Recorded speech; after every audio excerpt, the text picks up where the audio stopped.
कुछ भाव पुष्प। आप देख रहे हैं प्राइम टीवी, सच साहस सरोकार।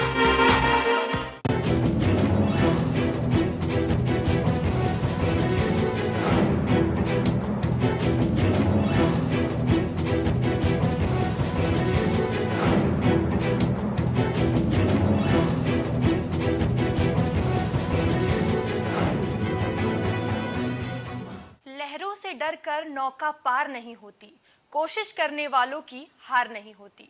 नमस्कार, मैं हूं मयूरी। स्वागत है आपका प्राइम टीवी के खास शो शख्सियत में। तो जैसा कि आप जानते हैं, शख्सियत में अलग अलग जगत के तमाम दिग्गज शामिल हुए और इसी कड़ी में आज हमारे साथ मौजूद हैं मिलिंद राज, जिन्हें पूरा देश आज ड्रोन मैन ऑफ इंडिया के नाम से जानता है। सर, बहुत बहुत स्वागत है आपका प्राइम टीवी में। तो जैसा कि आप पूरे विश्व में भारत का नाम रोशन कर रहे हैं, पूरा देश आपको ड्रोन मैन ऑफ इंडिया के नाम से जानता है, ये नाम कैसे पड़ा और कब पड़ा? जी, तो ये नाम हमको दिया है भारत के 11th president of India doctor APJ Abdul Kalam ने, जब वो स्वयं लखनऊ आए थे और इंडिया का one of the first indigenous defence drone system launch करने। तो जब कलाम साहब यहाँ आए थे तो वो इतना खुश हुए थे, वो पूरा मॉडल सेटअप देख के, टेक्नोलॉजी आर्किटेक्चर देख के, कि उन्होंने कहा कि आज missile man of India is now giving a title as a drone man of India. तो उन्होंने मेरी पीठ थपथपाई थी, उन्हें इतने अच्छी तारीफ करी थी मेरी, और मुझे आज भी वो हैंडशेक याद है जो उन्होंने मुझसे किया था। तो वही एक टर्निंग पॉइंट था लाइफ का, जिसमें एक विजन और मिशन हमको मिला था, और उसी मिशन पे चल पड़े, और कई लोग, कई हजारों लोग हमसे जुड़ चुके हैं, और भारत के अलग अलग सेक्टर्स में हम कंट्रीब्यूशन अपना देते जा रहे हैं as a responsible citizen of this nation.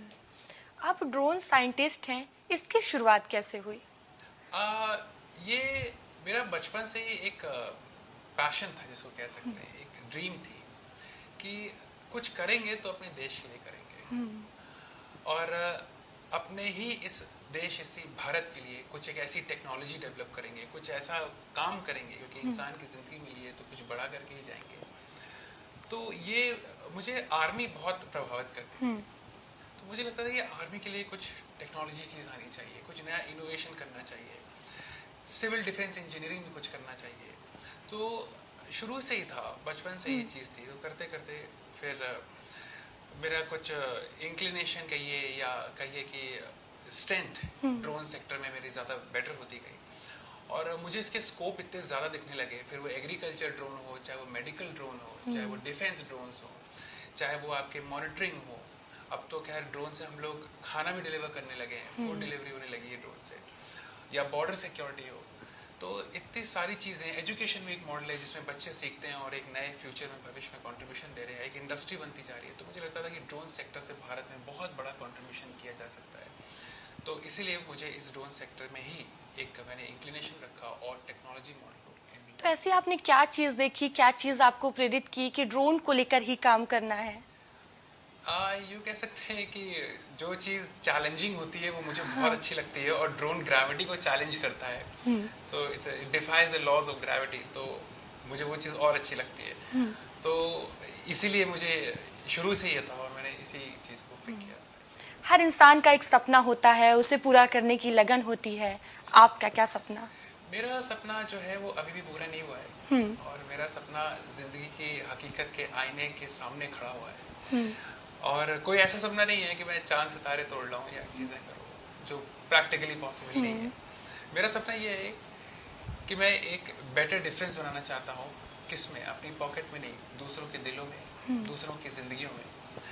तो मेरा ड्रीम ही यही है, और मैं जीता भी दूसरों के लिए हूँ।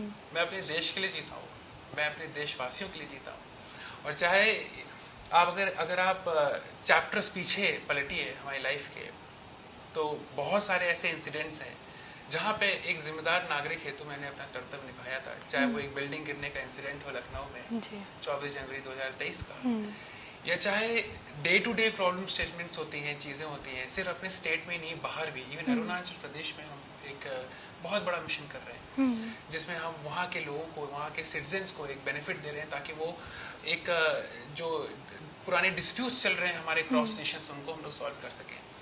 तो अलग अलग स्टेट्स में चीज़ें हैं, तो मेरा सपना यही है कि दूसरों की ज़िंदगी बेहतर बनाई जाए।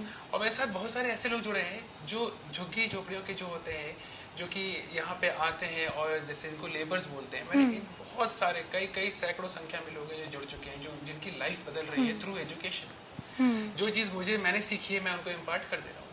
कहते हैं ना कि रिसोर्सेज की हम लोग के यहाँ कमी नहीं है, हम लोग के एक्चुअली कमी किसी की नहीं है, बस हम लोग के जिंदगी में इरादा होना चाहिए। अगर इरादे मजबूत हैं तो सब कुछ आप हासिल कर सकते हैं। बिल्कुल। आज आप एक बहुत अच्छे मुकाम पर हैं और यहाँ पहुँचने के लिए कौन कौन सी चुनौतियों का सामना करना पड़ा आपको? जी, काफ़ी सरल और कठिन क्वेश्चन आपने पूछ लिया है। जी, तो बिल्कुल बेशक एक ये तो हर इंसान की ज़िंदगी का एक कहते हैं ना कि सेट ऑफ डिफ़ॉल्ट रूल्स होते हैं जो आपको फेस करने ही पड़ते हैं, जिसको चैलेंजेस बोलते हैं। बहुत सारी दिक्कतें हमने फेस करी थी।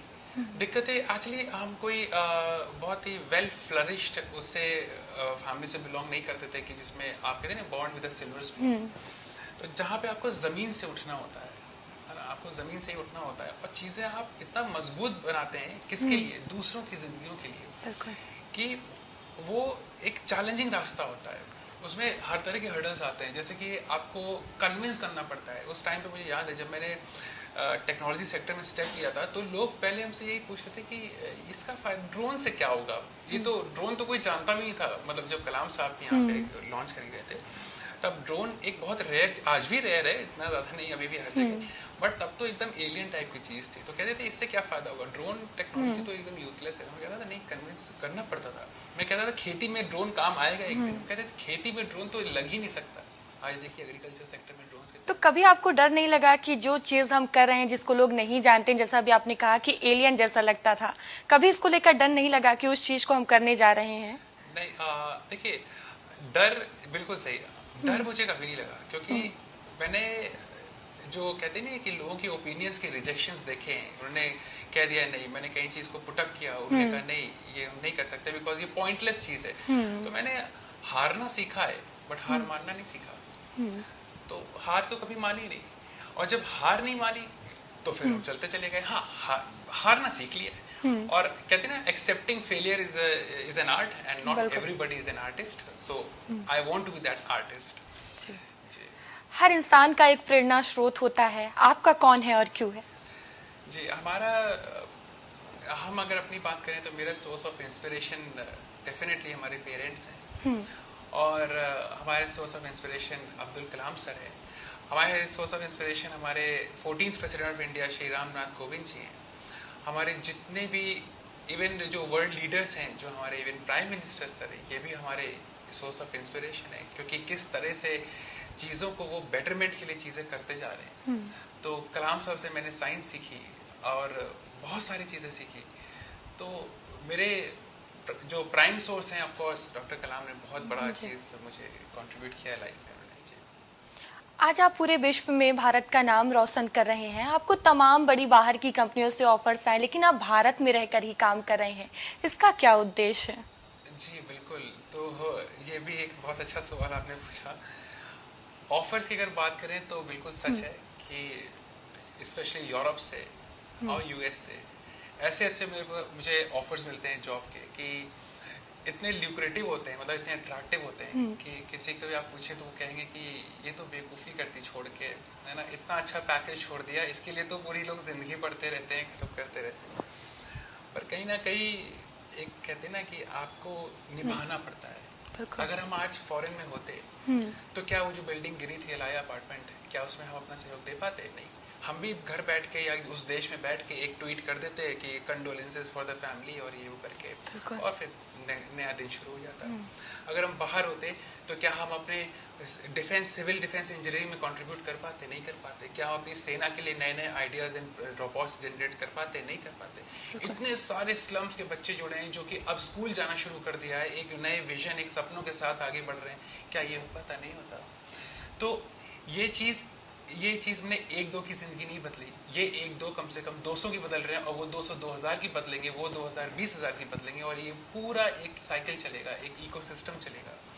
तो जो मेरा डिसीजन है, हर चीज़ पैसा देखिए, हर चीज़ पैसा नहीं होती। बिल्कुल। राइट। तो लोग मुझसे कहते हैं, मुझसे बाहरी कंपनीज हैं, वो कहते हैं कि आपको हम खरीद कैसे सकते हैं, आप तो बिकते ही नहीं है, आपको हम कितना भी offer they they, you never for sale. तो जी। सो मुझे अपने देश के लिए करना है, और यहाँ पे पैसे की बात नहीं आती, यहाँ पे ईमान की, इरादों की और एक जज्बात की बात आती है। मेरी लाइफ में जुनून है, मैं सुकून में यकीन नहीं करता, जी। और first and foremost is my India, is our India and our citizens of this nation. बिल्कुल। मिलिंद जी, जैसा अभी मैंने देखा कि यहाँ तमाम ड्रोन्स हैं और रोबोट्स भी हैं, तो अभी किस प्रोजेक्ट पे काम कर रहे हैं और क्या आगे का कुछ नया सोचा है? जी, कई मल्टीपल प्रोजेक्ट्स पे हम लोग वर्क कर रहे हैं, और जो कि आपके कुछ ह्यूमन सेक्टर्स में भी है। जैसे कि अगर हम ड्रोन्स की बात करें तो मैं आपको दिखा सकता हूँ, एक तो ये रखा हुआ एक प्रोडक्ट ऑलरेडी है। जी। ये एक ड्रोन है जो हम लोग बाहर से इंपोर्ट करते थे, बट इसको हमने एक ऐसा डेवलप करना शुरू किया है कि इसकी लैंग्वेजेस भी, जो इसकी प्रोग्रामिंग है, जो इसके कॉन्सेप्ट्स हैं, इसको हम इंडिजिनियस फॉर्म में और बेटर डेवलप कर रहे हैं। और मैं ये कंपेयर कर सकता हूँ कि इस चीज़ से बेटर हम लोग इंडियन बना रहे हैं। हमारे पास FPV टाइप की मशीन सिस्टम्स रखी हुई है, ये हमारे पास FPV फ्लायर सिस्टम्स है, ये सब फ्यूचर के टेक्नोलॉजी है। एक बड़ा सा ड्रोन तो यही रखा हुआ है, जो अगर आपके कैमरे में व्यू में आ रहा हो तो ये सामने रखा हुआ है। तो ड्रोन सेक्टर में हम बना रहे हैं अब मेडिकल ड्रोन्स, कि कभी कोई इमरजेंसी होती है, कहीं SOS होता है, तो उस चीज़ में कैसे हम लोग टैकल कर सकते हैं। हम लोग एक सेक्टर और डेवलप कर रहे हैं, जो कि है आपके बॉर्डर सिक्योरिटी फोर्सेस के लिए। हम लोग पुलिसिंग के लिए स्ट्रक्चर्स डेवलप कर रहे हैं कि हम लोग के बेहतर से बेहतर टेक्नोलॉजी होनी चाहिए, हम लोग के ऐसी चीज़ें होनी चाहिए कि हम लोग क्राउड डिजास्टर मैनेजमेंट कर सके, प्रोएक्टिव रह रहे हैं। 26/11 जो हमारा टेरर अटैक हुआ था, उससे बहुत कुछ सीख के हमने IDE ड्रोन्स डेवलप किए हैं। तो ये जो चीज़ें होती जा रही हैं, अभी आपने उड़ीसा ट्रेन एक्सीडेंट देखा होगा, उसमें भी हमने एक टेक्नोलॉजी मॉडल स्टार्ट किया है कि किस तरह से हम लोग आर्टिफिशियल इंटेलिजेंस से ऐसा एंटी कोलिजन या full proof anti accident system बना सकते हैं फॉर रेलवेज, कि किसी भी तरह का मिसकम्युनिकेशन ना हो। तो ये मल्टी इंडस्ट्री सेक्टर्स हैं। खेती में हम बहुत कुछ कर रहे हैं, खेती में जो टिड्डों का अटैक होता है, लोकस्ट जिसको बोलते हैं, उसके लिए बना रहे हैं। तो प्रोएक्टिव हैं, अभी से हम लोग क्रिएट कर ले रहे हैं, ताकि आने वाले टाइम में जब भी चीज़ें होंगी तो हम लोग उसको काउंटर कर लेते हैं। बेहतरीन। तो मल्टीपल सेक्टर्स हैं और सब देश हित में है, और एक अच्छे इरादे और अच्छी नीयत के साथ। लेकिन मिलिंद जी, देखा जाए इसका उपयोग तो बेहतर है, लेकिन कहीं ना कहीं इसका दुरुपयोग भी होता है, इसको लेकर क्या कहेंगे? ये बहुत ही इंपॉर्टेंट सवाल फिर आपने पूछा, कि जिस चीज़ का तोड़ है उसका जोड़ है, और जिसका जोड़ है उसका तोड़ है। तो आज जैसे ड्रोन्स हैं, एग्जाम्पल लेते हैं ड्रोन्स का। आज ड्रोन्स हैं, और कहीं ना कहीं आपने देखा होगा कि हमारे जो आसपास के पड़ोसी देश हैं, वहाँ से कोई ना कोई ड्रोन आता है, जो कि या तो हथियार लेके आता है, या तो कोई स्मगल करके कोई सामान लेके आता है, या कुछ ना कुछ कभी वो स्पाई कर रहा होता है, कुछ होता रहता है। ये अभी शुरुआत है, आने वाले टाइम में ड्रोन टेरर अटैक्स होने शुरू होंगे। उसके लिए हम एंटी ड्रोन सिस्टम्स बना रहे हैं। उसके लिए हम अभी से प्रोएक्टिव हो गए, हम ऐसे ड्रोन्स बना रहे हैं जो उन जो ड्रोन्स हमारे बॉर्डर से एंटर कर रहे हैं अपनी कंट्री में सस्पिशियस एक्टिविटी के साथ, उनको हम काउंटर कर सकें, वो सिस्टम्स हम डेवलप कर रहे हैं।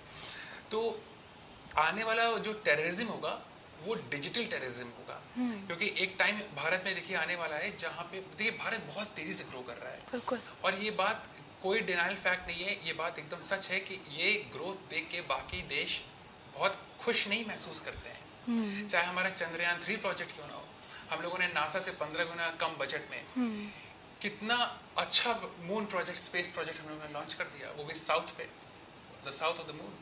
तो इसके बाद इंडिया फोर्थ नेशन हो जाएगा जो कि डोमिनेट करेगा स्पेस प्रोजेक्ट्स में। तो हम लोग को अपने देश को सिक्योर करने की जरूरत है। तो ये जो डिजिटल टेररिज्म आएगा, ये इसका बैड साइड है, जो टेक्नोलॉजी डेवलप होती जा रही है।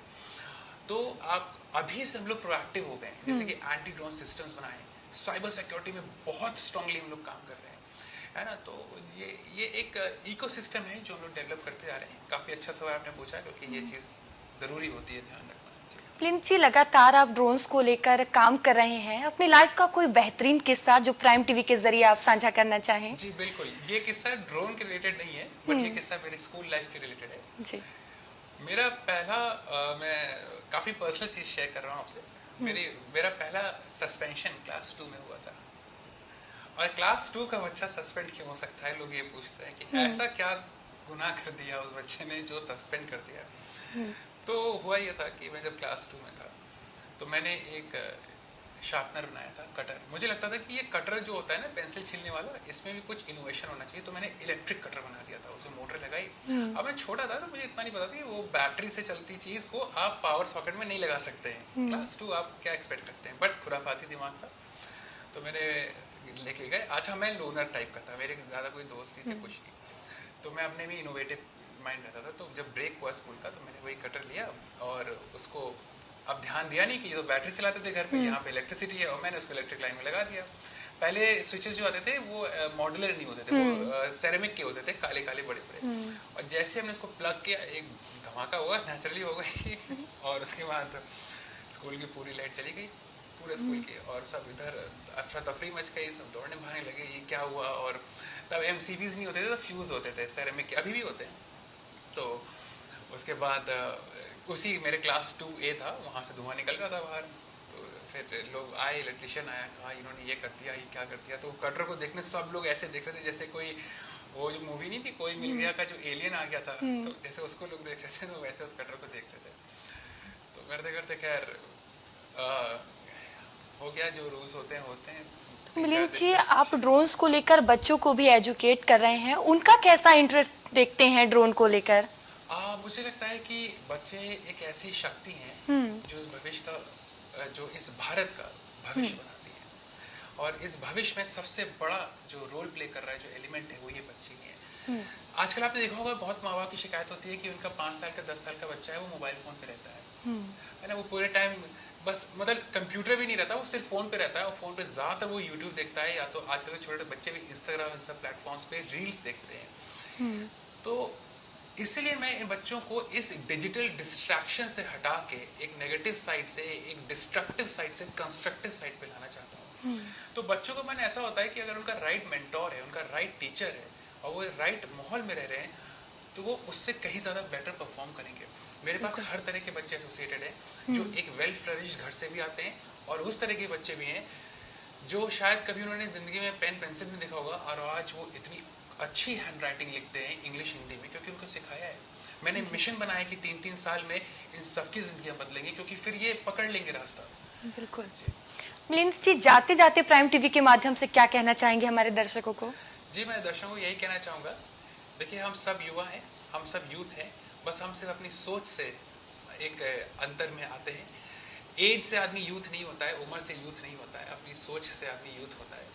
आप हमेशा कहते हैं कि एक एटीट्यूड रखिए, नेवर गिव अप वाला। मुश्किलें आती हैं, दिक्कतें बहुत आती हैं, ये पार्ट ऑफ लाइफ है, it's a part and parcel. But एक चीज़ हमेशा याद रखिएगा, हारना सीखिएगा, हार मानना मत सीखिएगा।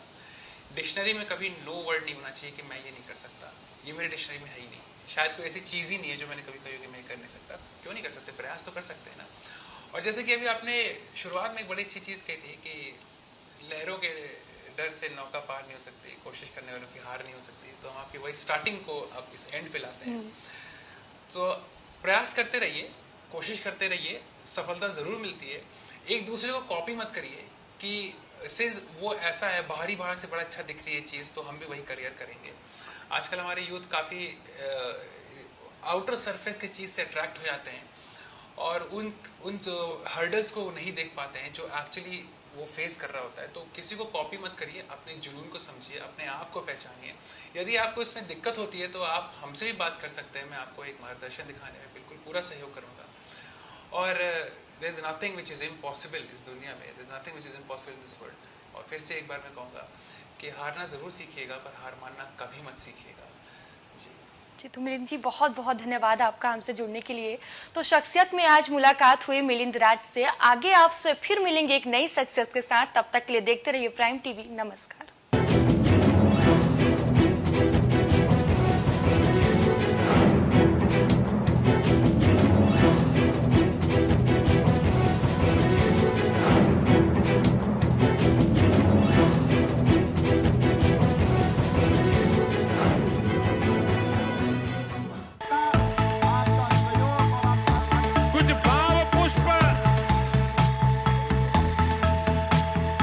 आप देख रहे हैं प्राइम टीवी, सच साहस।